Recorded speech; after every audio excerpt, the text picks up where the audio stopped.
most in life is sports. I about my favorite football team, favorite soccer team, favorite basketball team. Another thing I think about a lot is my future, and the things I want to do in the future is become a lawyer, hopefully. Finally, too. And here I am. Oh, also, because I'm such a huge sports fan, I've noticed some injustices in the sports world, and bigger research topic that stab at.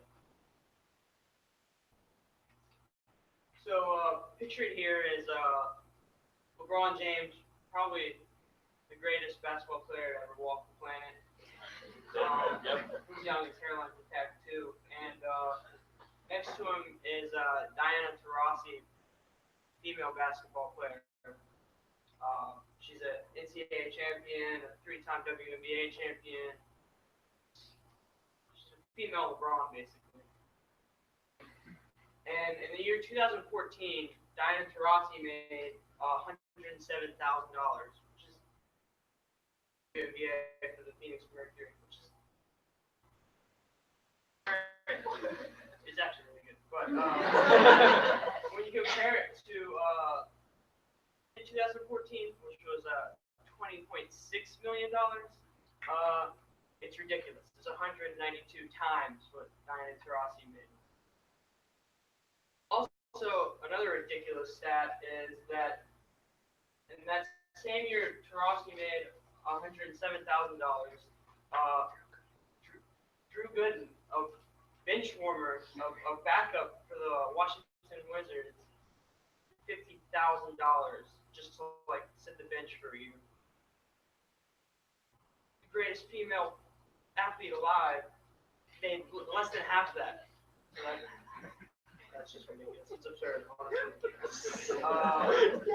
So you may say, well, she should get paid more because more people watch male sports. Well, in the case of the U.S. women's soccer team, they broke the record in 2015 for the most viewed soccer game of all time. It was 30.9 million viewers in their final victory. And just to be on that team, they got paid $15,000, which is pretty sweet, $15K. But when you consider that loses constantly, can't make it to the World Cup final, and the men make $68,750 just to be on the roster, 4 times what the women make, who are more successful. Also, you get a bonus if you win the World Cup. The women got a $75,000 bonus, which is significant. They actually collected that bonus because they won the World Cup, the best team on the planet.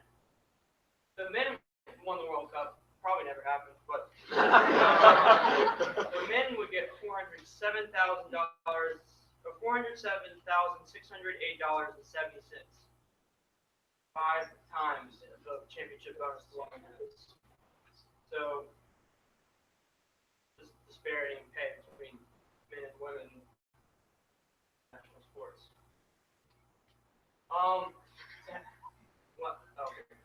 To help understand would be tackled, I secured an internship at a little law firm, the Miller firm in Orange, Virginia.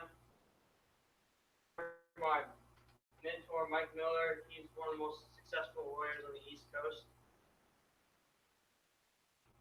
For my internship, I did a ton of filing and like hole punching, putting in the binders and sorting the binders, and it like for hours. But in the end, it was worth it because I got to see Miller at work,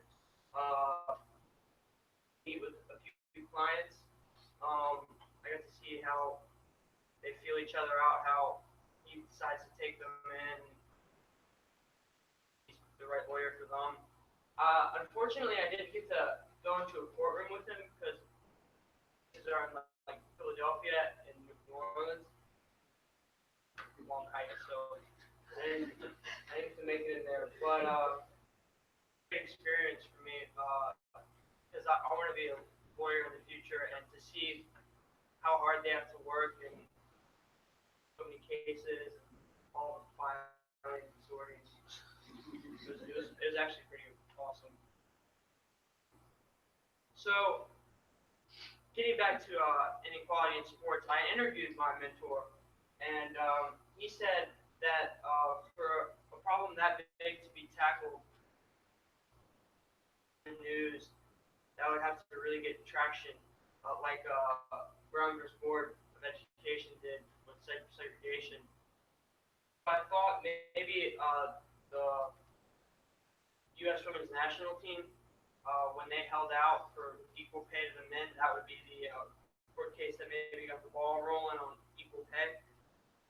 Got resolved, and they're still paid significantly less. So, the conclusion, what my mentor told me is in the major women's leagues, when collective bargaining agreement expires between like the players and could hold out, they could have a lockout for try to get closer to fair pay. So that was the conclusion I reached. That's the best way to solve the problem. Service, I volunteered at a local organization, Orange Fire. Orange Fire is a lot cheaper than a lot of other travel soccer programs, but to coach there, I had to take an 18-hour class, an E-license, U.S. Soccer Federation E-license, so I was qualified to coach up to 8-year-olds. That was great. I did have a lot of fun. I got to teach them tactics and passing, and I had a lot of fun with the kids. I designed a couple of drills. Ran a bunch of scrimmages, indoors and outdoors. Once it got super cold in January, and outdoors in the fall. And it was a lot of fun. Sometimes they would 8, 9-year-olds anywhere. I learned that kids aren't that bad. It was actually pretty fun to work with them. I had a general good time. So,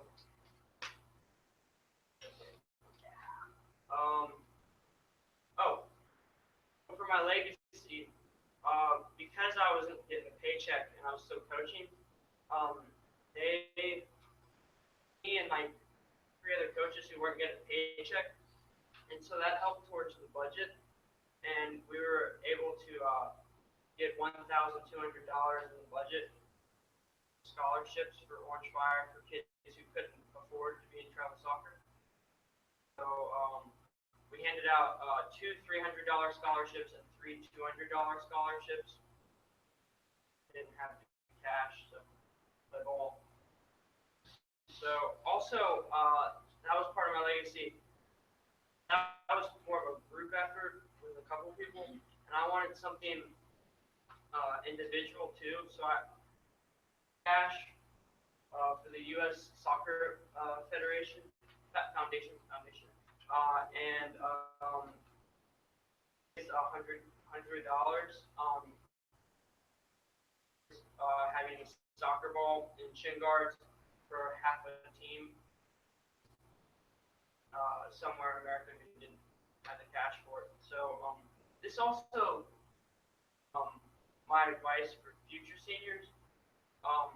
Because I was a really bad salesman and my goal was $100, I only got to 30. So I got to last night and I was like $100. So it really hurt, but I had to pay the rest out of pocket to reach my goal. It really hurt, but I reached it. So I got my legacy. So that's my advice. Yeah. It works. So. I hope to. Actually, I got accepted to JMU yesterday, so that was cool.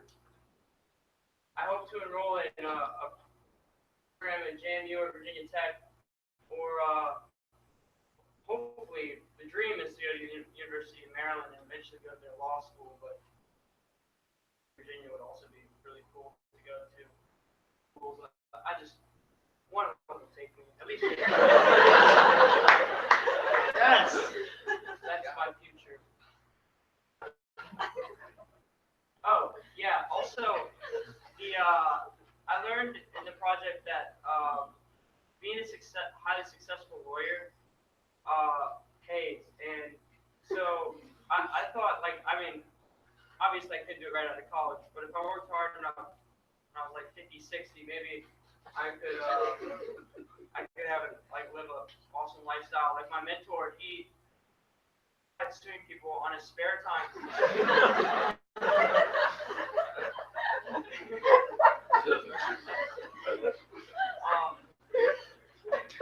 On his spare time, he had where he sold coffee. Kind of awesome. It's like the dream. So, anyways, that's the lifestyle I want, and I want to be a lawyer.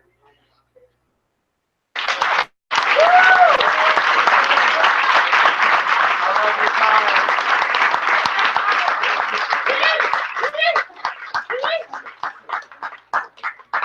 Oh, that was fantastic. Oh my God. Oh my gosh, yes.